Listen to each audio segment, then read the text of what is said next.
Je vais vous montrer le planning du coup Philippe et puis le cahier de consignes pour la journée. Thomas est propriétaire d'un hôtel au Havre. Il présente son établissement à Philippe qui va le remplacer quelques jours.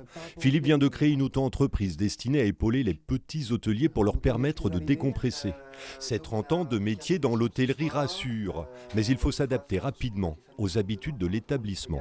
Il faut s'intégrer, il faut surtout connaître, avoir un contact sympathique et franc et instaurer un climat de confiance avec l'hôtelier parce qu'il nous confie sa maison.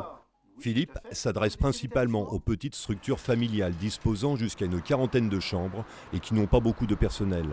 Sans son aide, les patrons ne pourraient jamais s'arrêter. Aujourd'hui, ma réceptionniste est absente en arrêt maladie. Du coup, c'est pour ça que j'ai fait appel à Philippe pour du remplacement. Alors, c'est vrai que quand on bosse 365 jours par an, on a besoin de souffler pour profiter de ses proches et aussi pour prendre du recul par rapport à son hôtel. C'est bon Aïssatou là pour les chambres. Cette position privilégiée dans les établissements permet à l'auto-entrepreneur de proposer également des conseils pour améliorer les services et la réputation des hôtels. Je vais noter des détails que l'hôtelier ne voit plus du tout.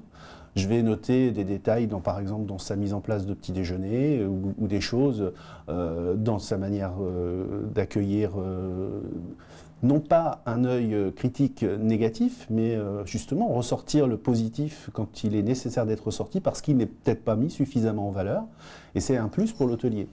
Depuis août dernier, Philippe a décroché 5 contrats. Pour vivre, il doit maintenant doubler son portefeuille client.